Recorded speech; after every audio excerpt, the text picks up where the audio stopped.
ఏదో నిర్మాణాలు ఆగిపోతే ఏమో ఇది ఎందుకో సెట్ అవ్వట్లా.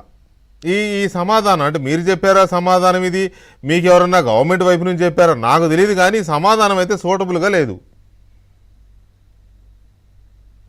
అయితే ఇక్కడ ఒకటి సార్, ఏదైతే సీడ్ యాక్సెస్ రోడ్డులోకి ఉన్నటువంటి భూమిలో 80% భూమిని ఇప్పటికే సమీకరణ కిందకి తీసుకోవడం జరిగింది.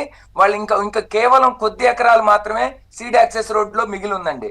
మిగతాది ఇంకా మీరు చెప్పినట్టు ఏదైతే ప్లాట్లు ఇవ్వనటువంటి వాళ్ళందరికీ కూడా భూసేకరణకి నోటీసులకి రెడీ చేస్తున్నారు. గతంలో ఏదైతే లోటుపాట్లు జరిగినాయి, కొన్ని తప్పిదాలతో నోటిఫికేషన్లు అడావుడిగా ఇవ్వటం జరగటం వల్ల కోర్టులకు వెళ్తే వాళ్ళు కోర్టుల్లో స్టేలు తీసుకొచ్చారు. ఈ దెబ్బ చేసేటువంటి భూసేకరణలో అటువంటి లోటుపాట్లు ఎక్కడా లేకుండా, ఎందుకంటే మళ్ళీ ఫ్రమ్ ది బిగినింగ్ నుంచి చేయాలి కాబట్టి, ఫ్రెష్ గా నోటిఫికేషన్ ఇవ్వాలి కాబట్టి అన్ని జాగ్రత్తలు తీసుకోవాలని చెబుతున్నారు. మేము కూడా దీని మీద నిలదీస్తే ప్రభుత్వం ఒక స్పష్టమైనటువంటి క్లారిటీ ఇచ్చిందండి. మేము అన్ని రకాల జాగ్రత్తలు తీసుకుంటున్నాము, ఈ దెబ్బ భూసేకరణకు తీసుకుంటాము, భూసేకరణ త్వరితగతిన కంప్లీట్ అవుతుంది, ఇబ్బంది లేదు అనేటువంటి విషయాన్ని స్పష్టంగా చెబుతుందండి. మేము కూడా ఆశాభావంగానే ఉన్నాం, ఎందుకంటే మాకు కూడా ఇటువంటి కంగారు ఉందండి చాలా మంది రైతులకి. ఎందుకు 14 నెలలు అయింది ఇంతవరకు భూసేకరణకి ఎందుకు తీసుకోవట్లేదు అంటే యువనోళ్ళందరికి భూమి వదిలేస్తారనేది.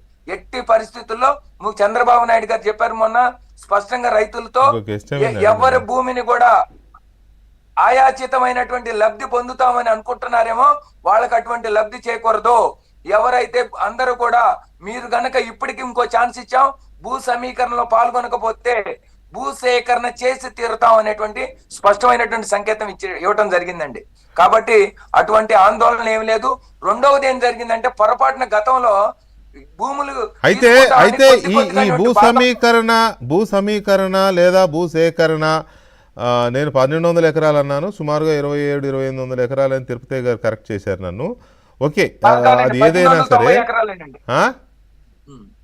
1890 ఓకే 2000 ఎకరాలు సుమారుగా. ఓకే, దానివల్ల చాలా పని ఆగిపోతుంది కదా, ఎక్కడికక్కడ ముందుకు వెళ్ళడం లేదు కదా పనులు.